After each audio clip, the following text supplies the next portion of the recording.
Huyai bin Akhtab dan Ka'ab bin Al-Ashraf, ya, dua orang ini tokoh Yahudi ya di zaman Rasulullah, ya. Eh, dengan demikian pengertiannya umum adalah mencakup makna itu semua seperti yang dikatakan oleh Jauhari dalam As-Sihah. Jibat adalah kata-kata yang sama dapat digunakan untuk berhala, tukang ramal, tukang sihir dan sejenisnya. Seperti halnya dengan kata-kata togut. Terdapat beberapa tafsir yang menunjukkan bahwa togut itu bisa berarti setan atau setan dalam wujud manusia atau berhala atau tukang ramal. Ah, kemudian tukang ramal itu maksud tadi ya si Ka'ab bin Al-Ashraf sama si Huyai bin Akhtab itu tukang ramal di zaman Rasulullah SAW. Ibnu Jarir atau Broni dalam menafsirkan ayat ini setelah menyebutkan beberapa tafsir dari ulama salaf, beliau mengatakan jibat dan togut ini adalah dua sebutan untuk setiap yang diagungkan atau disembah selain Allah. Ya, kalau ada yang diagungkan, disembah, ditaati, dipatuhi sedemikian rupa selain Allah, berarti sudah menjadikan sesuatu sebagai jibat atau togut. Itu ya.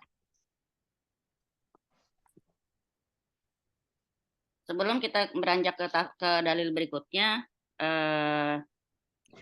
karena kita lagi ngebahas berhala dan karena kita ngebahas keterangan tentang umat ini, ya, umat ini yang masih menyembah berhala, maka sekarang saya ajak teman-teman untuk membahas tiga golongan tiga golongan orang ya dalam masalah mengkafirkan kaum muslimin. Manusia terbagi ke dalam tiga golongan. Nanti teman-teman akan selalu baca tiga golongan ini. Pertama yang namanya Khawarij. Ya, pertama namanya Khawarij. Mungkin sering lihat di FB kalau status orang-orang yang begitu dah, yang lagi kebelengaran sama ngaji gitu ya. Khawarij, Khawarij, kafir apa segala macam gitu ya. Kamu adalah Khawarij gitu ya. Nauzubillah. Khawarij ini adalah kelompok yang mudah mengkafirkan kaum muslimin. Jadi kalau orang mudah mengkafirkan kaum muslimin, dikit-dikit kafir, kopar kafir, dia tuh khawarij. Ya. Bahkan dia memandang bahwa sebagian besar kaum muslimin itu sudah terjerumus ke dalam kekafiran, kejahilan. Jadi kaum ini, kelompok khawarij ini berpemahaman dengan pemahaman ini, dan ini banyak dijumpai di zaman sekarang. Pernah ketemu nggak orang-orang saklek begini yang kebangetan kaku, ya? Bahkan dengan seenak perutnya mereka mengatakan Ustadz sekelas Adi Hidayat, Ustadz Umar Mita, Ustadz Abdul Somad, bagi mereka itu Ustadz syubhat, bid'ah. Ya. Nauzubillah. Ini kaum khawarij ini ya. Tapi kita tidak menunjuk ya, maksud lu khawarij enggak, jangan. Pokoknya kalau asal tahu aja bagi kita bahwa orang yang gampang mengkafirkan kaum muslimin itu dulunya itu adalah kaum khawarij. Kaum khawarij namanya. Berarti kalau sekarang ada yang kayak gitu berarti mereka mewarisi pemahaman kaum khawarij. Yang kedua, ini tiga golongan manusia ya di zaman sekarang ini. Ada kaum khawarij, mereka tuh muslim, mereka ngaji, beriman, tapi mereka sangat sangat gampang mengkafirkan saudaranya. Kenapa? Karena mereka mempunyai perasaan ana khairum minhu. Aku lebih baik dari dia. Kita ngaji ini bukan biar terlihat lebih baik dari siapapun. Kita ngaji ini biar kita bisa memerangi kebodohan kita sendiri. Ya, niat kita ngaji itu karena Allah, biar kita nggak bodoh lagi. Nggak bodoh dalam hal apa? Nggak bodoh dalam menjalani segala syariat. Nggak bodoh dalam menjadi hamba Allah, udah cukup. Bukan ngelihat ke kanan dan kiri, bukan. Ya. Kedua, penyembah kubur. Ya, penyembah kubur. Nah, kalau kaum penyembah kubur ini apa? Mereka tuh justru kebalikan dari Khawarij. Ya, mereka menganggap atau mereka berpandangan bahwa mustahil kaum muslimin itu terjerumus dalam kekafiran setelah dia Islam. Aisyah, Aisyah, belum bobok ya? Belum bobok ya? Ini ada adik tuh. Kak Aisyah, panggil Mah Icam nih tuh. Aisyah. Ya, dua penyembah kubur. Penyembah kubur itu justru kebalikannya dari kaum Khawarij. Justru mereka berpandangan nggak mungkin kaum muslimin itu terjerumus dalam kekafiran setelah mereka Islam. Jadi kalau kaum Khawarij itu justru bermudah-mudah mengkafirkan orang, penyembah kubur itu justru sangat sangat sangat lembek, penuh dengan permakluman, terlalu husnuzon yang salah ya. Mereka bilang nggak mungkin kaum muslimin itu terjerumus dalam kekafiran setelah keislamannya. Yang ketiga, Ahlus Sunnah wal Jamaah. Mereka ini berada di tengah-tengah. Ya, yang ketiga adalah Ahlus Sunnah wal Jamaah. Mereka ada di tengah-tengah. Kaum Ahlus Sunnah wal Jamaah ini meyakini bahwa mungkin saja orang muslim itu bisa terjerumus ke dalam kesyirikan. Ya, mungkin aja orang muslim itu bisa terjerumus ke dalam kesyirikan. Sehingga kalau udah jelas ya, artinya di sini kaum Ahlus Sunnah wal Jamaah tuh nggak asal ngejudge, dia tuh butuh jelas dulu kelihatan. Maka mereka mengkafirkan yang berhak dikafirkan, tapi tidak mengkafirkan yang tidak berhak untuk dikafirkan, gitu ya. Ahlus Sunnah wal Jamaah itu meyakini bahwa mungkin saja orang muslim itu terjerumus ke dalam kekafiran atau kesyirikan hingga mereka bisa mengkafirkan siapa-siapa saja yang berhak dikafirkan, tapi tidak akan mengkafirkan yang memang tidak berhak untuk dikafirkan gitu ya. Jadi enggak gampang-gampang mengkafirkan orang. Tapi tentu saja setelah melalui dua proses, ya dua tahapan. Apa dua tahapan itu? Adanya iqamatul hujjah dan izalatus syubhat. Apa tuh? Maksudnya udah ada hujjah yang jelas, ya tegaknya hujjah dari orang tersebut, maksudnya udah jelas hujjahnya itu bahwa dia itu tidak kafir. Kemudian yang kedua, menghilangkan syubhat. Jadi dari orang itu udah ketahuan secara ikumatul hujjahnya jelas, kemudian secara izalatus syubhatnya jelas, maka barulah orang-orang Ahlussunnah wal Jamaah bisa memutuskan apakah orang itu kafir atau tidak. Gitu ya. Karena tidak semua yang terjatuh ke dalam kesyirikan itu jadi musyrik. Ya, tidak auto musyrik. Orang yang jatuh ke dalam kesyirikan tidak lantas auto musyrik. Dan enggak semua yang terjatuh dalam kekafiran menjadi kafir. Gitu ya. Tidak semua yang terjatuh ke dalam kesyirikan jadi musyrik dan enggak semua yang terjatuh dalam kekafiran menjadi kafir. Contohnya, emang kalau kita bilang apa namanya? Anak-anak adalah sumber kekuatan saya. Secara tauhid itu kan memang tidak boleh. Tapi nggak lantas kita menuduh orang itu jadi musyrik kan gitu kan. Dia hanya silap gitu ya. Silap kata dia. Oke. Nah, sekarang yang jadi pembahasan kita tadi teman-teman udah catat ya. Pertama orang golongan Khawarij, kedua golongan penyembah kubur, ketiga golongan Ahlus Sunnah wal Jamaah. Siapa yang belum Nah, maksudku sekarang tuh kan orang Ventura ya, Ventura biasanya kayak saat ini, makanya orang kaya kenapa masuk ke Ventura sekarang gitu. Kayak, udah di situ ya, udah di situ ya. Nasi. Sudah? Terima kasih Mbak Nurul, kamu langsung paham. Oke, yang pertama. Yang pertama adalah Khawarij, kedua penyembah kubur, ketiga Ahlussunnah wal Jamaah. Nah, yang akan kita bahas dalam bab kita saat ini adalah kaum nomor 2, yaitu kaum penyembah kubur. Ya. Kaum penyembah kubur. Kenapa? Karena mereka ini pelopor, penebar syubhat di tengah kaum muslimin. Ya, pelopor, penebar syubhat di tengah kaum muslimin. Yang mereka beranggapan bahwa orang yang udah muslim nggak mungkin jatuh dalam kesyirikan, nggak mungkin, kata mereka. Jadi bikin orang-orang yang lagi di salah jalan tuh tetap pede gitu loh ya. Sedangkan dalam hadis riwayat Muslim disebutkan setan iblis itu sudah putus asa untuk disembah oleh orang yang rajin sholat di Jazirah Arab. Ya, sebenarnya setan iblis itu udah putus asa untuk disembah oleh orang-orang yang rajin sholat di Jazirah Arab. Tapi akhirnya dia lewat mana masuknya? Dia selalu berusaha untuk memicu permusuhan dan kebencian. Makanya gak usah heran ya, kadang-kadang di keluarga, alhamdulillah sholatnya bagus, semuanya bagus. Tapi penyakitnya apa? Kadang-kadang gampang marah, gitu ya. Udah marah, susah baikannya. Ayo anak-anak, Kalista, Naswa, Ivon, jangan pada sering berantem ya. Lagi nguping, lagi nguping. Oke.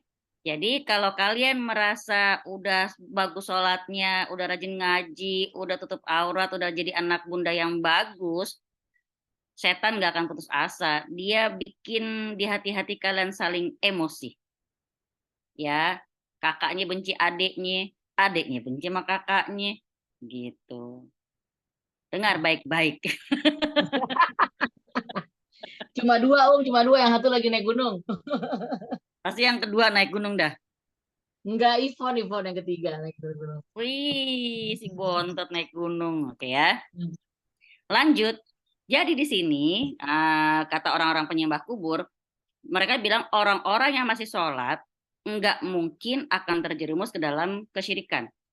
Kenapa? Karena setan udah putus asa kok untuk menjerumuskan mereka menjadi penyembah setan, gitu ya.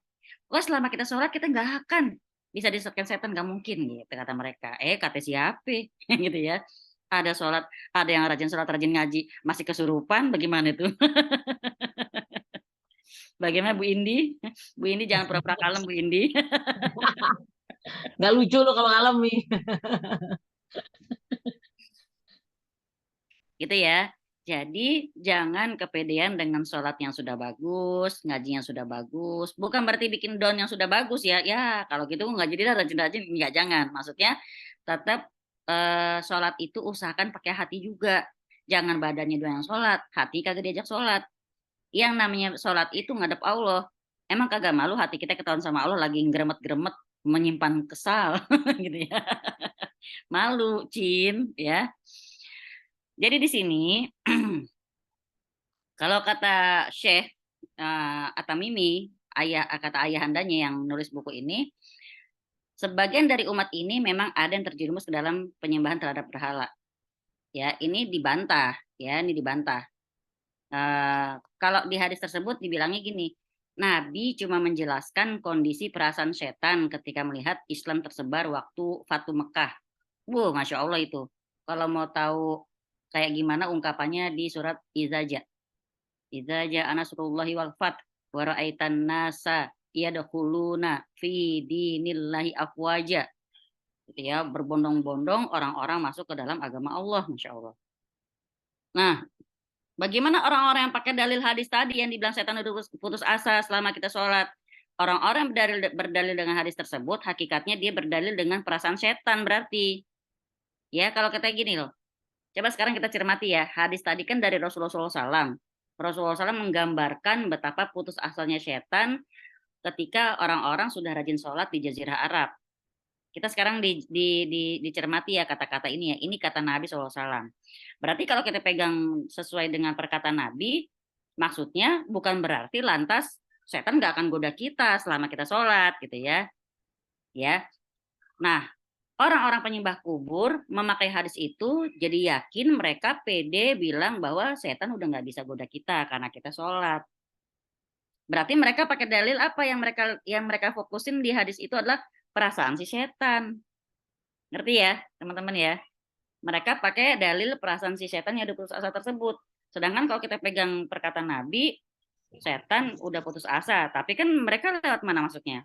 Menebar permusuhan, menebar kebencian dan segala macam. Ya, itu udah keliru.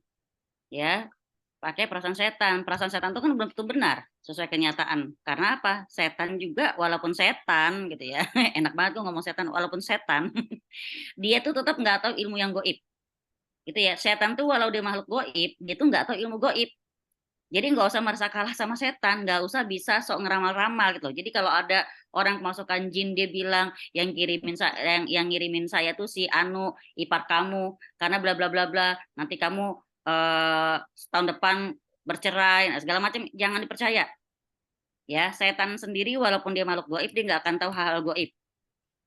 Ya, perasaan nabi aja seorang nabi itu bisa aja keliru kadang-kadang. Apalagi setan. Kita lihat di mana? Coba lihat surat Yusuf ayat 110. Lihat surat Yusuf ayat 110. Bismillahirrahmanirrahim. Hatta idza asar rusulu wa zannu annahum qad kuzibu ja'ahum nasruna fanujjiya man tasya wala yuraddu ba'suna anil qaumil mujrimin. Sehingga apabila para rasul tidak mempunyai harapan lagi dan telah meyakini bahwa mereka telah didustakan, datanglah kepada para rasul itu pertolongan kami. Lalu diselamatkan orang-orang yang kami kehendaki. Dan tidak dapat ditolak siksa kami dari orang-orang yang berdosa. Jadi ketika Nabi nyaris putus asa, ya maksudnya bukan putus asa ya, nyaris nggak punya harapan, pertolongan Allah itu datang. Lihat surat Izaja tadi. Kemudian ingat-ingat situasi sebelum perang Badar. Nabi sampai bahasanya apa ya? Nabi itu benar-benar antara perasaan di titik hampir putus asa, takut, dan sangat berharap pada pertolongan Allah. Sampai Nabi bilang, ya Rob, ini kalau sampai kami nggak menang di perang ini, aku nggak yakin kamu akan ada yang masih menyembahmu di muka bumi ini. Nah, orang-orang penyair-penyair kita bilang itu doa yang mengancam. Nggak mungkin Nabi Rasulullah SAW mengancam Allah kan gitu kan ya. Memang kita kadang-kadang kagak punya adab sama sama hadis dan Quran ya, nauzubillah. Nah, di sini Imam Al-Qurtubi ketika menafsirkan surat Yusuf ayat 110 ini, kata Imam Qurtubi, para rasul itu putus asa. Mereka nggak akan ditolong oleh Allah dan nggak akan datang kemenangan kepada mereka. Tapi mereka keliru. Ternyata Allah memberikan pertolongannya. Coba lihat di surat Wadduha. Wadduha wallaili idza saja ma wadda'aka rabbuka wa ma qala. Ya, yang ketiga itu cakep banget. Tuhanmu tidak pernah meninggalkanmu dan tidak pernah pula membencimu ya. Tuhanmu tidak membencimu dan tidak pernah meninggalkanmu. Wadduha ayat 3. Jadi di sini kalau kita pakai pemahaman penyembah kubur, nauzubillah, ya, namanya hati itu terbolak-balik. Muslim, mukmin itu tadi orang-orang yang selalu jatuh bangun, kita antara taubat dosa, penyesalan segala macam. Ya. Nah, kemudian kata-kata al-musallun pada hadis punya dua kemungkinan bisa bermakna semua orang yang sholat. Yang hadis tadi ya, yang setan putus asa tadi. Bisa saja diartikan orang yang sholat itu hanya dilihat oleh setan ketika itu. Kemudian mungkin saja bisa membuat setan putus asa menyaksikan semangat beribadah para sahabat. Poin kedua, kenyataannya memang banyak yang murtad setelah wafatnya Nabi. Ya, kenyataannya setelah Nabi nggak ada, banyak yang kembali murtad. Contohnya apa? Mengingkari hukum zakat. Ya, banyak di antara mereka, bahkan hingga puluhan ribu yang mengikuti Nabi palsu Musailamah Al-Kadzab. Coba, udah ketahuan Nabi kita khataman nabiyin, Nabi penutup, tapi bisa-bisanya mereka jadi pengikutnya Musailamah Al-Kadzab, yaitu Nabi palsu, yang dia hidup sejak juga Nabi masih ada. Nah, orang-orang seperti itulah yang akhirnya diperangi oleh para sahabat atas perintah Abu Bakar As-Siddiq radhiyallahu anhu. Kemudian, kalau kita lihat dari fikih semua mazhab, ada bahasan tentang hukum-hukum yang berkaitan dengan orang yang keluar dari Islam. Di sini maksudnya para ulama sepakat bahwa seseorang yang dulunya Islam bisa aja murtad karena sebab-sebab tertentu. Bisa nggak, Win? Orang Islam itu murtad? Bisa. Gampang banget. Iya, kelompok mah cinta gitu kan. Dapatnya kece, kaya, dia udah lelah dengan kemiskinan, asik dah. Kayak Bisa ada bulan. lagunya. Ada lagunya. Biar Cina, yang penting dia kaya, asik. Ay, ya Allah, ada gitu. Astagfirullahaladzim. Barusan aku bikin. Ya, Kayak si bulan ya, ah, Kayak si manusia itu, Nah, betul sekali manusia gila itu, astagfirullahaladzim. Apa sih Mbak Lin? Udah manusia gila itu aja. Ada namanya Dewi Bulan, Ci, nantangin Allah, astagfirullahaladzim. Udah nggak usah kita bahas, sayang-sayang waktu kita buat dia. Itu nggak penting, biarin ntar dia ngetop. Ya, jangan tinggalin ya. Don't make stupid people famous. Asik. Ya, intinya di bab ini ya Syekh At-Tamimi ini ingin menjelaskan bahwa akan ada di antara umat Islam ini yang masih menyembah setan dan berhala-berhala. Maka kita dapat dari dalil pertama ya di surat di bab 23 ini ya. Kita coba saya kasih hadis dari Abu Sa'id Al-Khudri. Abu Sa'id Al-Khudri menyampaikan dari Rasulullah SAW bersabda, sungguh kalian akan mengikuti atau meniru tradisi umat-umat sebelum kalian sama persis, sampai kalaupun mereka masuk ke dalam lubang biawak, kalian pun masuk. Para sahabat bertanya, ya Rasulullah, orang-orang itu siapa? Apakah Yahudi dan Nasrani? Kata Rasulullah, ya siapa lagi? Ya, artinya umat Islam ini akan ada yang ngikutin orang-orang Yahudi, ada yang akan ngikutin orang-orang Nasrani. Auzubillah. Nah,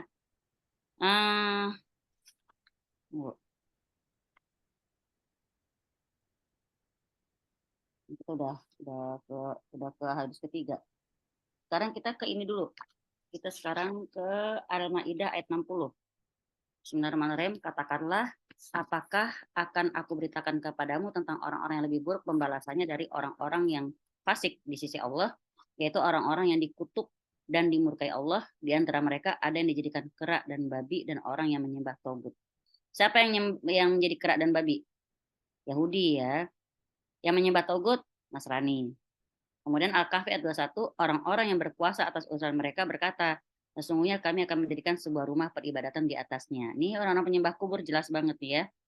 Lalu kemudian ini yang saya barusan bawain, hadis dari Abu Sa'id Al-Khudri. Rasulullah SAW bersabda bahwa sungguh kita akan mengikuti ya, kamu akan mengikuti dan meniru tradisi umat-umat sebelum kamu bagaikan bulu anak panah yang serupa dengan bulu anak panah lainnya. Sampai kalaupun mereka masuk ke lubang biawak, mereka niscaya kamu pun akan masuk ke dalamnya. Para sahabat bertanya, wahai Rasulullah, siapa mereka? Yahudi dan Nasrani kah? Lalu Rasulullah menjawab, siapa lagi? Sekarang hadisnya kita kupas. Ya, hadisnya kita kupas. Di sini di hadis ini kata-kata coba aduh mata saya. Latat tabi'unna ya. Yang pertama lafaznya latat tabi'unna, benar nggak, Ibu? Ibu Mimaku, Mbak Wiwi, ayo. Latat tabi'unna benar nggak ya? Pertama. Betul. Ya. Oke, latat tabi'unna ini ada mengandung beberapa hal. Ya, coba teman-teman distabiloin atau dicatat di bukunya. Latat tabi'unna ini mengandung makna 3. Ya, mengandung makna 3 hal. Pertama apa? Huruf la. La di sini la yang umumnya itu pasti ada setelah sumpah tapi nggak ditampakkan. Yaitu seperti ada dalam kalimat wallahi, billahi, tawallahi gitu ya. Huruf lam yang ada di latat tabi'una ini yang umumnya ada setelah sumpah tapi nggak kelihatan di kata-kata wallahi. Yang kedua, huruf lam ini, huruf lam itu sendiri. Ya, sesuai dengan artinya. Kayak kita lihat di surat Ibrahim ayat 7. La in syakartum la azidanakum. Huruf la itu bukan la yang artinya tidak, bukan la yang artinya jangan, tapi yang penegasan. Gitu ya. Di sini jadi Rasulullah lagi menegaskan bahwa kalian itu pasti ya ntar tuh akan ngikutin tuh gitu ya. Ini udah nubuahnya Nabi. Nabi bukan nyumpahin, tapi Nabi udah ngebaca bahwa kita itu punya tabiat akan ngikutin entar. Ya, maka kata Nabi la tatabi'unna. Kemudian yang ketiga, huruf nun di belakangnya. Nanya ini la tatabi'unna. Kenapa dia pakai tasdid ya? Dia namanya nun taukid. Jadi huruf lam 1 2 3 ini ya, lam dan na ini ketiga-tiganya berfungsi untuk menguatkan dan menegaskan maknanya la tatabi'unna. Benar-benar statement, benar-benar Nabi mengucapkan dengan penuh keyakinan bahwa apa? Bahwa sungguh kamu akan mengikuti, ya. Itu walaupun satu huruf ya, latatabi'unna itu artinya sungguh kamu akan mengikuti dan meniru. Itu artinya. Ya, latatabi'unna. Sungguh kamu akan mengikuti dan meniru. Jadi baru satu kata aja artinya begini. Kemudian kata-kata sunana, ya sunana ini dia artinya torikoh atau jalan. Kalau kita bahasa sekarang metode, cara-caranya, ya the way of gitulah, Cailah. Saya mau sedikit meniru-niru Mbak Lin. Maksudnya apa sih? Biar agak canggihan dikit. Ya, sunana ini artinya toriko atau jalan atau tradisi. Ya, sunana mangkana qoblakum, ya mangkana qoblakum hazwal kuzati. Hazwal kuzati, apa kuzati di sini? Win, coba lo cermatin di situ, Win. Gue mau tahu lo jeli nggak? Lata tabiun nasunana mangkana qoblakum hazwal kuzati. Kalau nggak Winda, Mbak Wiwi deh. Coba Mbak Wiwi, coba kuzat itu apa Mbak Wiwi kira-kira artinya? Kuzati. Bulu anak panah ya? Cakep. Aduh ya lo Winda, pinter banget sih lo. Masya Allah. Salah lagi, pinter aja salah. Bulu anak panah. Sebenarnya ini buku ada tulisannya, teng-teng ini kan. Iya, makanya harus bisa. Kalau nggak bisa terlalu, ya. Jadi kuzati ini artinya bulu, ya, atau sayap atau bulu anak panah yang sama persis satu dengan sebelahnya. Kemudian hatta laudaholu juhro dobbin. Nah, dobbin itu artinya apa yo? Lagi Winda, gue mau tahu pinternya tadi kebetulan apa beneran? Liang biawak. Berarti dobbin apa dob? Dobbin itu biawak itu, ya. Biawaknya ya. Nah, dobbin itu sejenis kadal yang tinggal di padang pasir. Dobbin ini sejenis kadal yang tinggal di padang pasir. Maaf ya, saya bahas ini karena kita penting banget betapa Rasulullah SAW itu cerdas banget dalam mengkiaskan sesuatu. Jadi dob ini sejenis kadal yang tinggal di padang pasir. Dia beda ya dengan biawak yang kita biasa lihat di Indonesia. Dob ini ya, dob si kadal padang pasir ini dia dagingnya halal. Sedangkan kan biawak itu haram. Ya, biawak itu termasuk haram karena termasuk karnivora. Ingat ya, Win, jangan makan biawak ya. Gak usah repot-repot, masih ada ayam memang masak ayam aja gitu. Jangan bikin dimsum biawak ya, gue nggak mau beli ya. Najong banget. Astagfirullah. Benar-benar kadal gurun ya, Om. Iya. Dalam arti sesungguhnya. Betul, kadal gurun, dob itu. Nah, nanti juga di akhir zaman ada binatang dob batal ardi, ya, dari binatang dari bawah bumi itu munculnya, dan dia gede. Kalau ngomongin Kamila tahu sih kadal gurun. Kadal gurun, iya benar-benar. sekarang pertanyaannya, kenapa Rasulullah pakai kiasan lubang biawak? Kenapa pakai biawak? Kagak bilang lubang ular. Apa lubang tikus? Kenapa yuk? Di sini para ulama mencoba menyingkap hikmah kenapa Nabi mengungkapkan dengan lubang biawak dan bukan yang lainnya. Lubang kadal gurun ya, lubang si dob ini. Apa hikmahnya? Ya, ada 3. 1, yang akhirnya didapati ya, bahwa lubang dob itu lubangnya berkelok-kelok. Jadi kalau bikin lubang, ya kelihatan di atas lubang doang, tapi ke dalam itu berkelok-kelok. Ya, lubangnya itu berkelok-kelok. Kedua, si dob ini kalau bikin lubang cuman satu arah. Ya. Jadi ketika masuk nggak bisa keluar. Kalau bukan dia sendiri si penghuninya, kalau orang mungkin mikirnya ketika masuk ada jalan keluar, tapi kalau bagi si dob ini di mana dia masuk ya di situ dia keluar gitu ya. Ya, lubang itu satu, buntu. Lubang masuknya sama dengan lubang keluarnya. Itu yang kedua. Yang ketiga, lubangnya kotor. Ya. Rasulullah pakai kiasan lubang biawak, maksudnya segitu berkelok-keloknya, segitu susahnya, buntu dan kotor pula, tapi lo bisa ya ngikutin tradisinya orang-orang Nasrani Yahudi gitu loh. Kadang-kadang, ke situ maksudnya. nah gitu loh maksudnya. Kadang orang Hmm. sekarang tuh gitu loh. Contoh nih misalnya ya, sakit, udah capek lah ke dokter misalnya. Ketimbang mereka nyari atau sebelum ke dokter, kadang-kadang ada yang saking takutnya ke dokter, ntar operasi lagi. Akhirnya mereka cari alternatif lain. Tapi yang mengada-ada, ya, udah bayarnya banyak, udah cara pengobatannya juga aneh-aneh, kan? Nah itu tadi kadang orang-orang seperti itu tadi kata Nabi SAW, kita tuh ngikutin tradisi mereka, walaupun rasanya padahal susah, berkelok-kelok, udah jorok pula gitu ya. Emang kebiasaan orang Arab tuh kalau mengungkapkan sesuatu tuh biasa hiperbola, mereka berlebih-lebihan. Bukan berarti benar-benar masuk ke lubang dop sih sebenarnya. Tapi seandainya ada kaum Yahudi dan Nasrani yang masuk ke dalamnya, pasti ada aja dari kaum muslimin yang akan ikut. Walaupun berkelok-kelok, susah diikutin, lubangnya satu, nggak ada jalan keluar. Pasti kan terpojok kan, ya kotor. Terus pasti di sono bahasanya udah bakal pasti mati dah. Tapi saking semangatnya mengikuti sunnahnya orang-orang terdahulu, gitu loh. Ya, maka apapun yang dilakukan oleh Yahudi dan Nasrani, pasti ada umat Islam yang pernah atau akan mengikutinya. Bahkan dalam masalah akidah, sebagaimana kaum Nasrani meyakini bersatunya Allah dengan Nabi Isa, di kalangan kaum muslimin pun juga dikenal pemahaman sesat yang namanya wihdatul wujud. Ada. Di kalangan kaum muslimin ada pemahaman yang namanya wihdatul wujud. Apa ya wihdatul wujud? Wihdatul wujud ini orang-orang yang meyakini bahwa Allah itu bisa menyatu dengan makhluknya. Itu biasa orang-orang tarekat ya, maaf ya.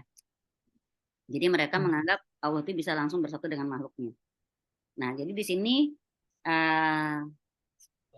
Nabi ada lagi dalam sebuah hadis mengatakan bersabda, hingga seandainya ada di antara mereka yang menggauli ibunya sendiri secara terang-terangan, pasti akan ada pula di antara mereka yang melakukan hal itu juga. Sekarang udah ada nggak yang kayak gitu? Nauzubillah. Terjadi kan ayah kandung menggauli anaknya sendiri. Ada. Itu ya. Jadi masih tentang penggambaran umat-umat akhir zaman ya. Di sini Nabi SAW bersabda lagi, kiamat tidak akan terjadi sehingga umatku mengikuti jalan generasi sebelumnya sejengkal demi sejengkal, sehasta demi sehasta. Lalu ada yang menanyakan, ya Rasulullah, apakah mereka itu mengikuti seperti Persia dan Romawi? Kata Nabi, siapa lagi selain mereka? Jadi di sini kalau kata ulama, mereka berusaha mengkompromikan hadis-hadis ini ya dengan mengatakan bahwa dalam masalah akidah, ibadah, tradisi, umat Islam itu akan ada yang ngikutin Yahudi dan Nasrani. Ya, adapun dalam masalah hukum, politik akan ngikutin Romawi dan Persia, gitu maksudnya. Akidah ngikutin Yahudi dan Nasrani, hukum dan politik ngikutin Romawi dan Persia.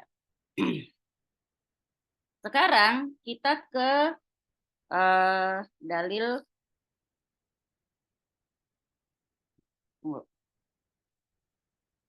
sini hadis dari Sauban ya.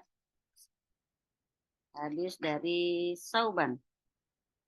Tadi hadis sudah hadis dulu pertama sudah.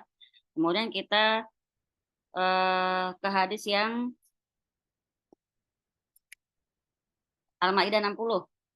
Ya, sekarang kita ke Al-Maidah 60. Coba baca terjemahnya lagi, Win. Al-Maidah 60. Dalil kedua. Qul huwa.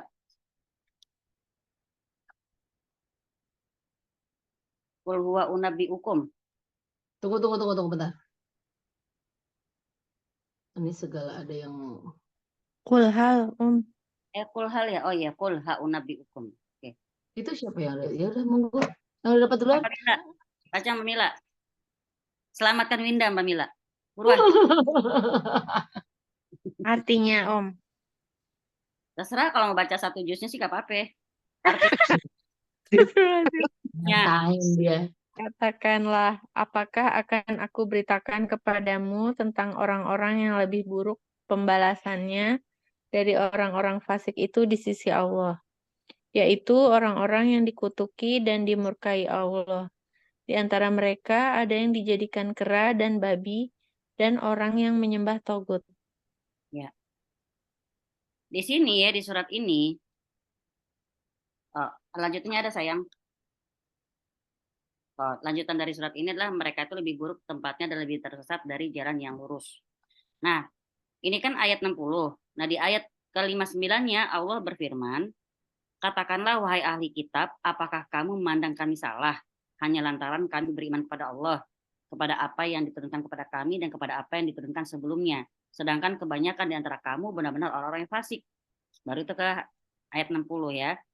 Tentang siapa ini Al-Maidah ini? Orang-orang Yahudi. Ya. 59 dan 60 ini berbicara tentang orang-orang Yahudi. Orang Yahudi itu adalah orang-orang yang suka banget memuji diri sendiri. Ya, membanggakan diri sendiri. Menganggap mereka memang ras yang paling mulia. Ya, dibilang ras terbaik lah katanya. Jadi mereka sampai menjuluki diri mereka sendiri sebagai Sya'bullahil Mukhtar. Apa Sya'bullahil Mukhtar? Suku yang terpilih. Bahkan dalam kitab mereka, yaitu kitab Talmud, ya kitab Talmud, dikatakan bahwa seluruh makhluk itu selain Yahudi, kedudukannya sama seperti hewan. Sekate-kate ya. Selain mereka, itu seperti hewan. Kita ini, selain Yahudi, diciptakan hanya untuk menjadi pelayannya mereka, kata mereka. Ya, di dalam ajaran mereka, jangan salah teman-teman, di dalam ajaran mereka sendiri, mereka ketat loh menerapkan halal haram. Ya, jadi kita kenalan sedikit sama Yahudi ya. Orang Yahudi itu di dalam kitab mereka, mereka sangat ketat menerapkan halal haram. Menurut mereka. Tapi untuk di luar mereka, mereka tidak memberlakukan kata haram. Ya, mereka bebas menggunakan dan melakukan hal apapun kepada selain Yahudi. Mereka juga meyakini bahwa mereka pasti masuk surga. Andai pun masuk neraka, itu cuma beberapa hari, kata mereka. Dikagak tahu satu harinya. Bayangan kita berapa ribu tahun di akhirat, berapa ribu tahun dunia. Sakit emang dari dulu sakit mereka. Mungkin orang gitu kali ya kalau kebangkitan PD ya, PD jumawa gila jadinya. Nauzubillah min dzalik. Ya, oleh karena itu ketika mereka merasa sebagai umat terbaik dan mereka udah yakin bakalan masuk surga, Allah menyuruh Nabi membantah mereka. Ya, bahwa kalau mereka memang benar-benar merupakan umat terbaik dan kalau mati pasti masuk surga, maka hendaknya mereka si kaum Yahudi ini udah mati aja cepetan duluan kalau emang yakin masuk surga gitu. Jadi agar mereka meninggalkan segala kesulitan hidup di dunia dan segera masuk surga. Di mana itu? Di Al-Jumu'ah ayat 6 dan 7. Coba ya. Ini bukan sekate-kate kita. Masa Allah sama Nabi nyuruh mereka mati di surat Al-Jumu'ah ayat 6 sama 7. Katakanlah ya orang-orang yang menganut agama Yahudi, jika kamu mendakwakan bahwa sungguh kamu sajalah kekasih Allah, bukan manusia-manusia lain, maka harapkanlah kematianmu. Kalau bahasa kita ya udah mati aja sono sekarang buruan kalau yakin masuk surga gitu ya. Jika kamu adalah orang-orang yang benar, mereka tidak akan mengharapkan kematian itu selama-lamanya disebabkan apa? Kejahatan yang telah mereka perbuat dengan tangan mereka sendiri. Dan Allah Maha mengetahui akan orang-orang yang zalim. Demikian juga kalau emang mereka bangsa yang terpilih ya, ini lagi-lagi ya kita tegaskan kalau emang mereka bangsa yang terpilih oleh Allah, yang Allah pilih benar-benar, kenapa nenek moyang mereka ada yang diubah menjadi monyet dan babi? Itu pertanyaannya. Mbak Fani boleh dicatat Mbak Fani, orang Yahudi si Durjana ini ya. Mereka kan yang kepedean merasa diri mereka adalah ras terbaik. Siapa Kak? Dek. Kenapa? Oh. Jadi ditantang. Kalau memang kamu merasa sebagai bangsa yang terpilih oleh Allah, lah kenapa nenek moyangmu ada yang diubah jadi monyet dan babi, seperti yang Allah kisahkan tentang nenek moyang mereka di surat Al-A'raf 163. Ya, surat Al-A'raf ayat 163. Dan tanyakanlah kepada Bani Israel tentang negeri yang terletak di dekat laut ketika mereka melanggar aturan pada hari Sabtu. Di waktu datang kepada mereka ikan-ikan. Jadi hari Sabtu itu kan hari mereka harus ibadah. Hari Sabtu tuh justru ikan-ikan tuh kayak benar-benar nantangin, pada ke pinggir semua tuh ikan-ikan gitu ya. Mereka terapung-apung di permukaan air.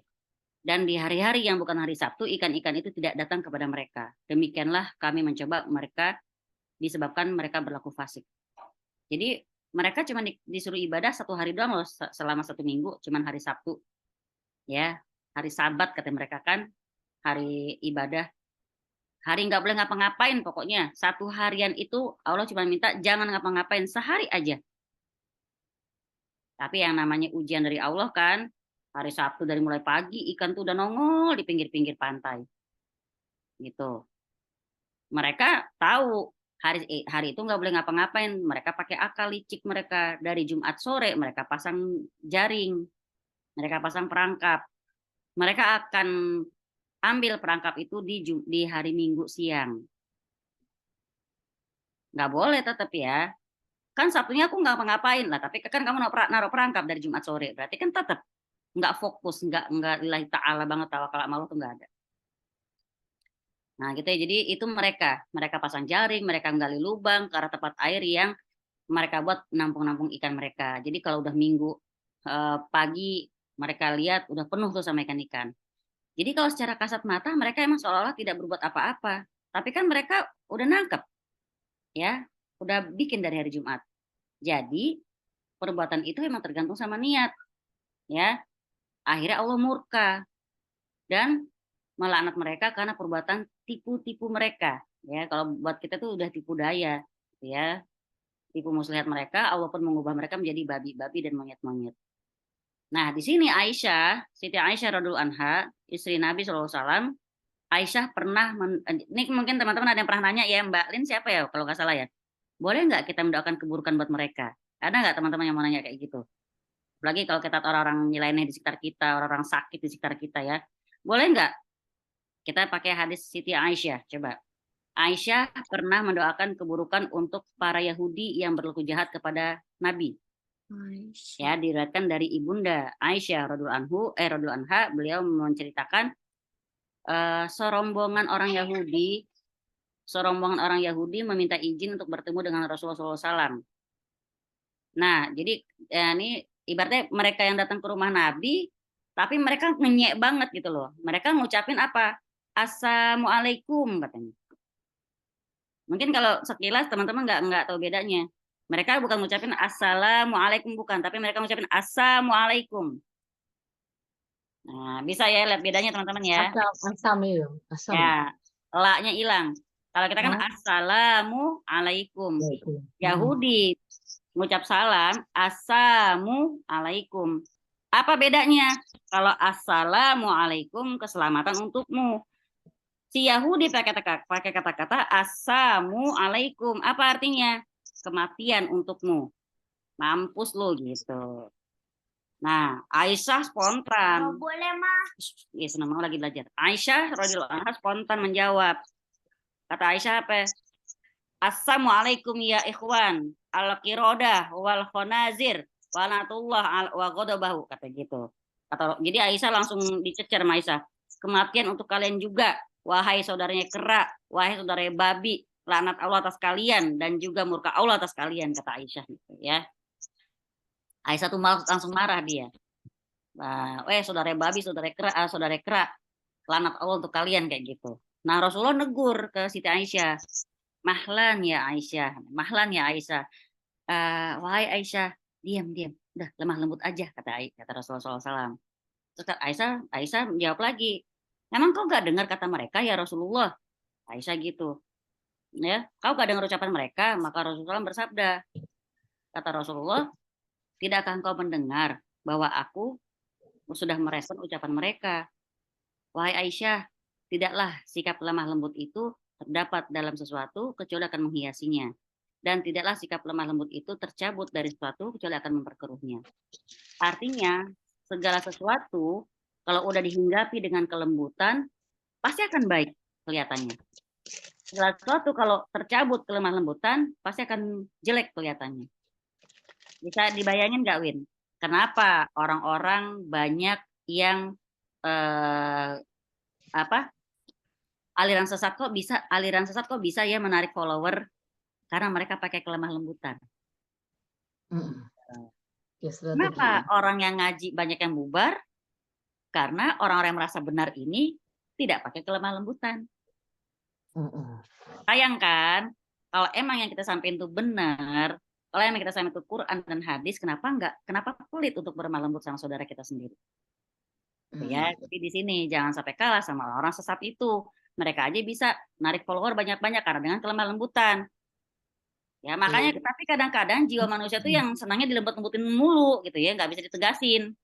Ya, baru mau diajak diskusi dikit udah baper. Ya. Kalau di kelas dakwah, sesi dakwah ngeslo kemarin tuh kata Ustadz Wimar, kalau dakwah itu bagus, baik dan benar, ya nggak Mbak Rahma? Kita sekelas ya gitu. itu ini banget tuh, dalam banget tuh, karena bagus belum tentu baik. Kalau sudah bagus dan baik belum tentu benar, ya gitu lah. Ketiga hal gitu gimana Mbak Rahma? Coba yang cum laude. Ih, cum laude dia. Gimana Mbak Rahma? Masya Allah, gue jadi Dia seneng banget ajak-ajak nih aku. ya pokoknya di ketiga itu gimana Mbak? Bersinerginya Mbak, bagus, baik dan benar tuh. Ya gitu, Untuk dakwah. bagus. Jadi benar sama baik, udah 3 itu. Nah, sinerginya kalau misalnya penyampaian tuh harus kita pikir siapa audiensnya gitu. Tapi isinya nggak boleh salah, tetap harus benar. Betul, walaupun Karena gini. Jadi bener ya, walaupun nyampein ke anak kecil, ngajar ngaji, makanya jangan pakai dialek anak kecil. Ya kan? Bisa begitu kita pakai. iya, Makanya anak kecil sebenarnya cerdas banget loh. Ih, ganteng, Masya Allah. jam Oh, mukanya glowing gitu. Ya. Oh. cakep ya. Nah, apa yang dikatakan oleh Ibunda Aisyah tadi, ya benar. Walaupun Nabi memerintahkan beliau untuk bersikap lemah lembut. Maka dari Ali bin Abu Thalhah, ya, dari Ibnu Abbas, beliau berkata tentang si Yahudi tadi ya, kedua perubahan bentuk tersebut yaitu monyet dan babi dari orang-orang yang melanggar hari Sabtu, itu maksudnya apa? Anak-anak muda mereka dirubah menjadi kera, sementara orang-orang tuanya dirubah jadi babi. Gitu ya. Jadi yang dirubah sama Allah itu anak muda itu jadi kera, anak-anak mereka, orang-orang tuanya jadi babi. Bahkan di sini disebutkan bahwa ketika kerabat-kerabat mereka datang ke pinggir pantai untuk menjenguk mereka, kerabat mereka heran karena nggak ketemu saudara-saudara yang mana dia nih yang pada nangkep ikan nggak pada pulang gitu loh. Ya, yang mereka lihat di situ sekumpulan babi sama kera. Akhirnya nggak lama kemudian mereka pun sadar bahwa babi dan kera yang mereka jumpai itu adalah saudara-saudara mereka yang awalnya berangkat menangkap ikan. Allah telah menghukum mereka karena pelanggaran yang mereka perbuat.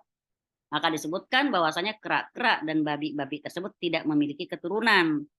Jadi jangan kita anggap lagi sekarang kera-kera yang ada di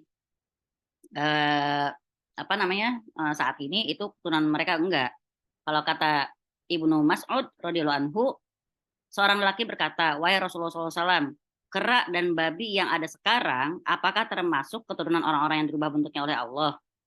Beliau menjawab, "Sesungguhnya Allah tidak membinasakan suatu kaum," atau beliau bersabda, "tidak merubah bentuk suatu kaum, lalu dia menjadikan bagi mereka keturunan, dan tidak pula generasi penerus. Sesungguhnya kera dan babi itu sudah ada sebelum itu." Jadi artinya kalaupun sekarang ada kera dan babi adalah kera dan babi yang ada sebelum si makhluk kera babi jadi-jadian ini gitu ya. Jadi beda. Jadi di sini biar kita tahu lagi tentang Yahudi, di antara sifat mereka adalah ya yang diazab oleh Allah tadi ya. Mereka itu menyembah togut. Mereka menyembah togut selain Allah ya. Mereka menyembah togut, mereka beriman kepada sihir dan dukun. Ketika Yahudi-Yahudi ini menyembah togut, maka di antara umat Islam akan ada yang ngikutin jalan mereka. Seperti penjelasan yang tadi sudah saya jelaskan bahwa umat Islam begitu bersemangat di dalam mengikuti ahlul kitab, baik dalam akidah, cara ibadah, maupun akhlaknya. Sekarang kita ke surat Al-Kahfi ayat 21. Ya. Orang-orang yang berkuasa atas urusan mereka berkata, sesungguhnya kami akan mendirikan sebuah rumah peribadatan di atasnya. Ini menceritakan tentang siapa yo? Wince. Mbak Rahma, Penyembah kubur. ini adalah kisah tentang Ashabul Kahfi. Oh, sebelum Yang aku. kata Oh, Allah, kirain. yang kata Allah di Al-Kahfi 25-nya ya, dan mereka tinggal dalam gua. Mereka 300 tahun dan ditambah 9 tahun lagi. Ya, berarti 309 tahun. Lamanya mereka tidur itu kalau dikonversi dalam tahun Masehi adalah selama 300 tahun. Sedangkan kalau pakai hitungan Hijriyah jadi 309 tahun. Kisah ini, Ashabul Kahfi ini di zaman orang-orang Nasrani ya. Ya. Jadi bukan Yahudi, ini di zaman orang-orang Nasoro dulu. Sekumpulan pemuda berjumlah 7 orang terasing di tengah negerinya. Mereka beriman kepada Allah saat rajanya mereka dan mayoritas penduduk, mayoritas loh ya, cuman mereka bertujuh doang yang enggak loh ya. Mayoritas penduduknya itu berada dalam kekufuran dan kesyirikan. Dalam kondisi begini mereka menyadari bahwa tidak mungkin melakukan perlawanan pada raja, pasukan nggak punya. Jadi ini juga diajarkan dari sini, isyaratnya adalah kalau mau ngelawan itu harus siap. Bahasanya Umar bin Khattab, jangan sampai mati konyol gitu loh.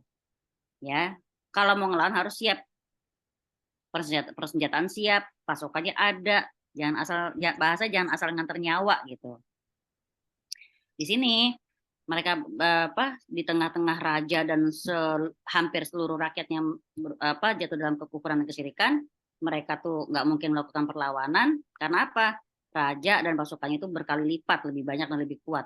Akhirnya mereka disuruh apa? Disuruh melarikan diri oleh Allah ke sebuah gua.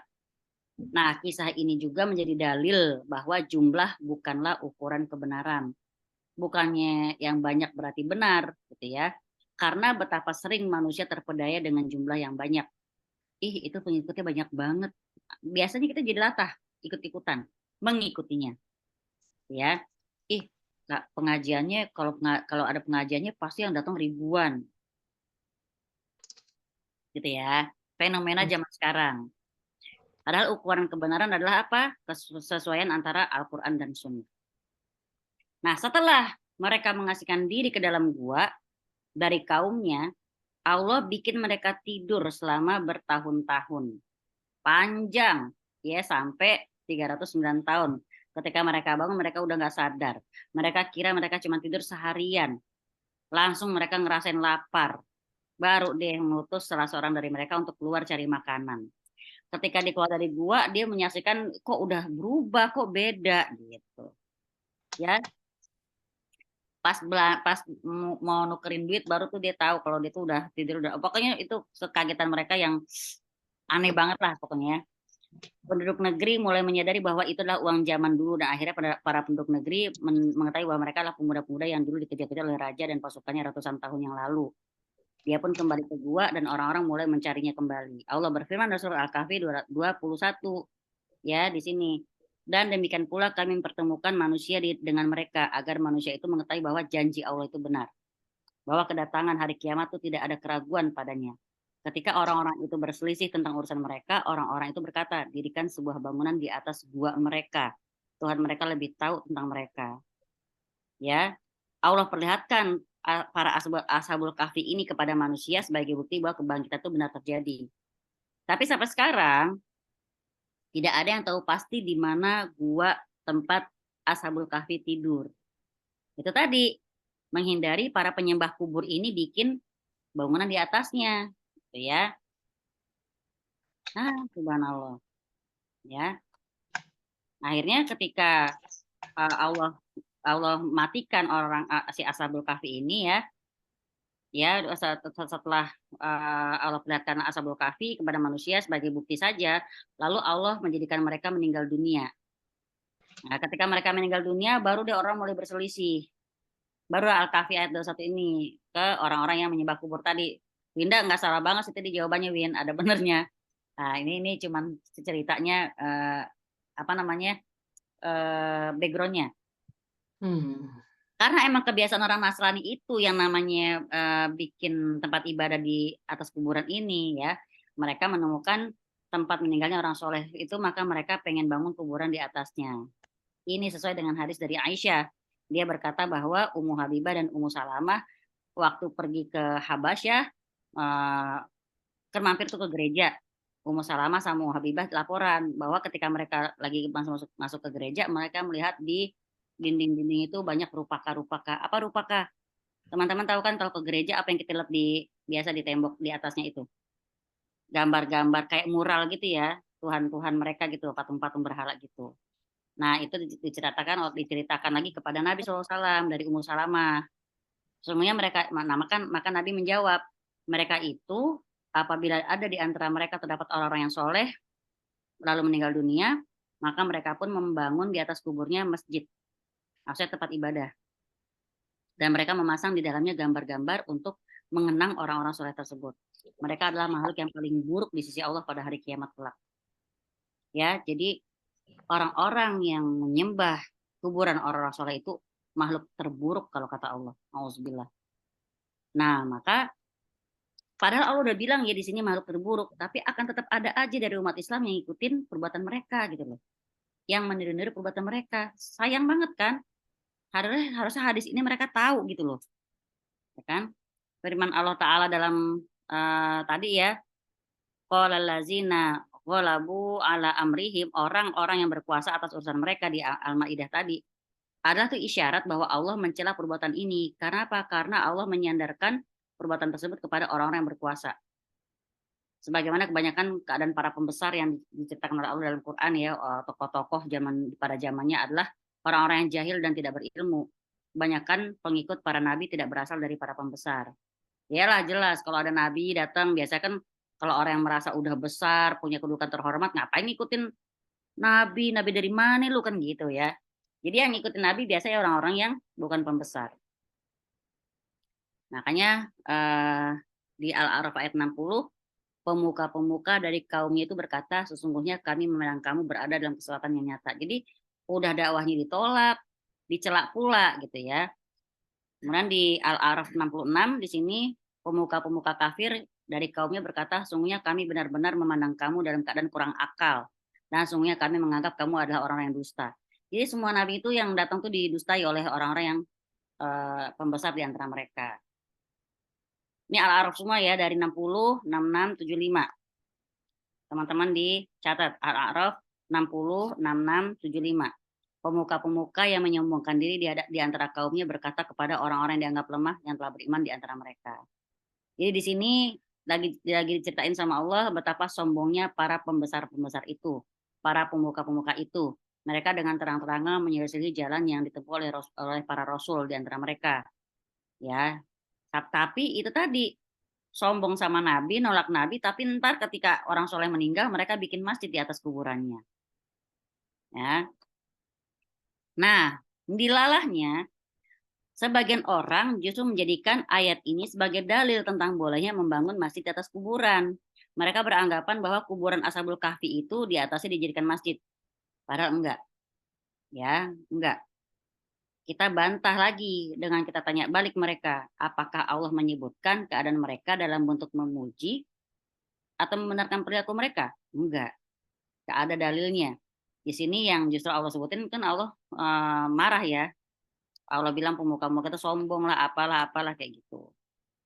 Nah, di sini Allah ingatkan lagi bahwa Allah melaknat orang-orang Yahudi dan Nasrani karena mereka menjadikan kubur nabi mereka sebagai masjid. Selesai. Nabi sudah bersabda seperti itu. Oke. Sekarang kita ke hadis yang panjang. Coba dibaca. Coba baca Mbak Fani sayang. Ayo der. Coba baca hadis di halaman 89. Oke, yang panjang ya, Om? Iya, yang panjang. Kalau saya belebet soalnya. Muslim meriwayatkan dari Sauban bahwa Rasulullah SAW bersabda, sesungguhnya Allah telah membentangkan bumi kepadaku sehingga aku dapat melihat belahan timur dan belahan baratnya. Dan sesungguhnya umatku kekuasaannya akan mencapai belahan bumi yang telah dibentangkan kepadaku itu. Dan aku diberi 2 perbendaharaan simpanan merah dan putih dalam kurung Imperium Persia dan Romawi. Aku meminta kepada Tuhanku untuk umatku agar mereka jangan dibinasakan dengan paceklik yang berkepanjangan dan jangan dikuasakan kepada musuh selain dari kaum mereka sendiri, sehingga musuh itu nantinya akan merampok merampas seluruh negeri mereka. Lalu Tuhanku berfirman, hai Muhammad, bila aku telah menetapkan sesuatu, maka ketetapan itu tidak akan diubah lagi. Dan sesungguhnya aku telah memberikan kepadamu untuk umatmu bahwa aku tidak akan membinasakan mereka dengan pacaklik yang berkepanjangan dan tidak akan menjadikan seorang musuh berkuasa atas mereka selain dari kaum mereka sendiri, sehingga nantinya musuh itu akan dapat merampas seluruh negeri mereka sekalipun manusia yang ada di seluruh belahan bumi berkumpul menghadapi mereka, sampai umatmu itu sendiri atau sebagian dari mereka menghancurkan sebagian yang lain dan sebagian mereka menawan sebagian yang lain. Subhanallah ya. Subhanallah, maha suci Allah ya. Allah sudah berfirman, Nabi kita juga sudah menyampaikan. Emang kalau kita pikir-pikir, kalau sampai kita bilang nggak tahu, kelewatan kita. Nggak nyari tahu gitu ya. Masya Allah. Nah, hadis ini diriwayatkan juga oleh Al-Barqoni dalam sahihnya dengan tambahan. Tambahannya gimana? Apa kata Nabi SAW? Dan yang aku khawatirkan terhadap umatku, tidak lain adalah adanya pemimpin-pemimpin yang menyesatkan. Aduh, kita pas banget nih momennya nih nyebut pemimpin ya. Ya. Dan ketika terjadi pertumpahan darah di antara mereka, maka tidak akan berakhir sampai datangnya hari kiamat. Lalu hari kiamat tidak akan kunjung tiba kecuali ada di antara umatku yang mengikuti orang musyrik dan sebagian lain yang menyembah selain Allah. Maksudnya pohon, batu, dan sebagainya.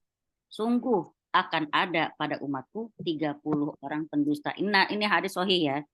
Sungguh akan ada umat dari kalangan umatku 30 orang pendusta yang mengaku sebagai nabi. Padahal aku adalah penutup para nabi. Tidak ada nabi selain aku, kata Rasulullah SAW. Meskipun demikian akan tetap ada segolongan dari umatku yang tetap tegak membela kebenaran. Aduh, kalau ini sedih banget ya, Masya Allah. Ini tentang pejuang-pejuang kita ya. Akan selalu ada segolongan dari umatku yang tetap tegak membela kebenaran. Dan mereka selalu mendapatkan pertolongan Allah. Ta'ifah al-mansurah ya. Ini yang terjadi saat ini ya. Mereka tidak tergoyahkan oleh orang-orang yang melantarkan mereka dan musuh mereka sampai datang keputusan Allah. Allahu Akbar. Ya, ini terakhir Ta'ifah al-mansurah ini pejuang-pejuang yang ada di Palestina sekarang. Nah, kita bahas di sini firman Allah yang bunyinya wa inni a'taitu kali ummatik alla ahlikahum bisanatin bi'ammatin. Dan sungguhnya aku telah memberikan kepadamu untuk umatmu untuk tidak dibinasakan dengan sebab paceklik yang berkepanjangan. Maksudnya apa? Maksudnya tidak akan pernah menimpa umat Islam musim kemarau dan paceklik secara menyeluruh. Ya nggak mungkin. Di seluruh bumi ini nggak mungkin. Kenapa? Terjadi, tapi bisa jadi di sebagian tempat saja. Di sebagian tempat ada musim kemarau, di tempat yang lain tidak tertimpa oleh musim kemarau. Jadi artinya di sini kita ya seperti yang udah kita alamin ya, ada bencana di mana ada daerah yang ngebantuin kayak gitu. Kemudian kita lihat lagi perkataan Allah yang selanjutnya yang bilang dan tidak akan dikuasai oleh musuh selain dari kaum mereka sendiri. Maka musuh itu tidak akan bisa merampas seluruh negeri mereka meskipun manusia yang ada di jagat raya ini berkumpul menghadapi mereka. Ini maksudnya apa? Bisa jadi sebagian daerah kaum muslimin dikuasai oleh orang kafir. Tapi untuk menguasai semuanya dan membunuh semuanya, itu tidak akan pernah terjadi. Ini cocok nggak Mbak? Sama yang terjadi saat ini? Iya, Gaza ya. Ya, subhanallah kan? Ya kelihatannya kan kayak diperangin terus, tapi nggak akan bisa dikuasain, mau kayak gimana pun gitu ya. Nggak akan bisa dikuasain dan nggak akan bisa terbunuh semuanya. Ini kata Rasulullah tidak akan pernah terjadi. Walaupun kaum muslimin dibantai di perang salib, atau ketika pasukan Tartar menyerang Baghdad ya dengan jumlah kematian yang sangat besar ya jutaan manusia dari kaum muslimin tetap aja nggak ada habis seluruhnya walaupun mereka semua bersatu padu berusaha menghabisi kaum muslimin nggak ada mati 1 lahir 10 ya kan mati 10 lahir 100 ya kan fenomena kemarin bayi-bayi prematur lahir masya Allah ya. Kemudian perkataan Allah selanjutnya yang bunyinya sampai umatmu itu sendiri sebagian menghancurkan sebagian yang lain. Ini bisa saja terjadi ya, umat Islam binasa kalau sesama kaum muslimin sendiri yang berpecah belah, saling memerangi satu sama lain. Ya, pernah terjadi ya dulu di Masjidil Haram. Sekelompok orang dari sekte Qoromitoh Dia pemahamannya Rafidhah, Syiah ini. Orang Syiah. Orang Syiah menyerang jamaah haji, membunuhi mereka, membuang mayat-mayatnya di sumur Zam-Zam coba. Gila kan? Membuang mayat-mayatnya di sumur Zam-Zam sebagai pelajaran yang berharga bagi kita. Ya, makanya jangan sampai kita jadi apa namanya? Pengikut-pengikut itulah nauzubillah zalik ya. Nah, sekarang kalau kita pakai yang diriwayatkan oleh Barqoni tadi, Al-Barqoni, yang bunyinya, dan yang aku khawatirkan terhadap umatku adalah tidak lain adalah adanya pemimpin yang menyesatkan. Maksudnya apa? Pemimpin yang menyeru kepada neraka jahanam. Mereka lah yang dinamai oleh Nabi dengan sebutan doa ila abwabi jahannam, memanggil menuju pintu jahanam. Dalilnya surat Al-Qasas 41. Dalilnya surat Al-Qasas ayat 41. Dan kami jadikan mereka pemimpin-pemimpin yang menyeru manusia ke neraka. Dan pada hari kiamat mereka tidak akan ditolong. Ya, ya yang sekarang banyak menebar-nebar janji lah. Nauzubillah min dzalik ya. Kelihatan ya janji-janjinya. Nah, yang dimaksud imam di sini siapa? Maksudnya imam-imam yang menyesatkan ini bisa jadi dua makna ya. Yang pertama, imam dalam urusan dunia, yaitu penguasa. Ya, mereka mengarahkan umat agar menjauh dari agama. Udah kejadian nggak?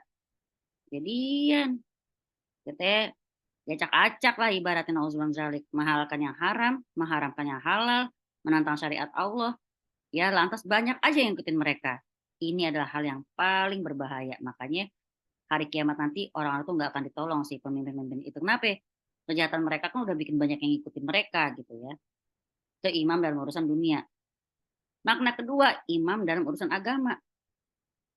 Siapa mereka? Mereka adalah orang-orang pemuka-pemuka agama yang menyeru kepada kesesatan, yang mengajarkan kepada bid'ah dan khurafat. Ada. Apa khurafat sih teman-teman? Khurafat itu hal-hal yang kayak semacam mitos-mitos loh.